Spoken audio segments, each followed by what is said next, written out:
Kasih karunia dan damai sejahtera dari Allah Bapa kita dan dari anaknya Tuhan Yesus Kristus menyertai kamu sekalian.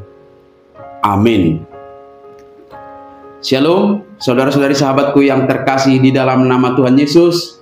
Firman Tuhan yang menyapa kita di akhir bulan Juni ini, hari Senin tanggal 30 Juni 2025, tertulis di dalam Kisah Para Rasul pasal 5 ayat 19 sampai dengan ayat 20. Mari sahabatku, kita simak dan renungkan firman Tuhan yang menjadi kekuatan dan inspirasi untuk menjalani hari ini. Demikian. Tetapi waktu malam, seorang malaikat Tuhan membuka pintu-pintu penjara itu dan membawa mereka keluar.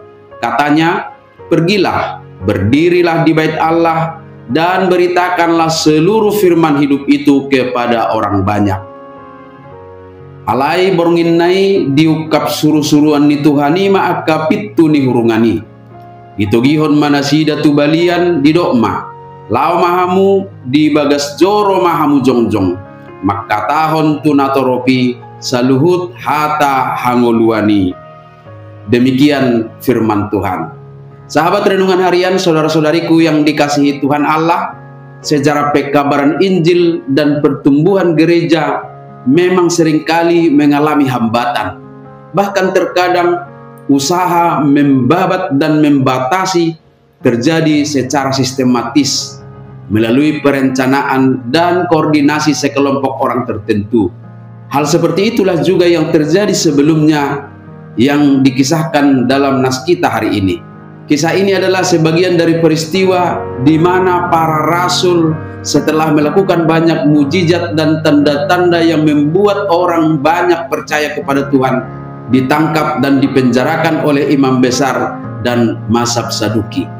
Mereka iri dan tidak senang dengan perkembangan ajaran Kristus. Namun disinilah kasih karunia dan kuasa Tuhan dinyatakan dengan luar biasa, bahwa kabar baik Injil keselamatan dari Yesus Kristus tidak akan pernah dapat dihentikan oleh siapapun. Kisah dalam nas ini salah satu bukti kuasa Tuhan yang menembus keterbatasan manusia. Yang pertama, penjara tidak akan pernah dapat membendung kuasa Tuhan. Para rasul di penjara itu adalah upaya pembatasan, penindasan, dan cara untuk membungkam kebenaran. Namun dalam usaha jahat itu, intervensi kuasa ilahi datang. Seorang malaikat Tuhan membuka pintu-pintu penjara itu pada waktu malam dan membawa mereka keluar. Kisah ini menjadi motivasi iman bagi kita. Sehebat-hebatnya usaha manusia menghentikan penyebaran kebenaran Injil Kristus, Tuhan berkuasa membebaskannya. Tidak ada rintangan, tidak ada penghalang yang dapat membendung kuasa Tuhan. Tuhan memiliki caranya sendiri untuk membebaskan kita.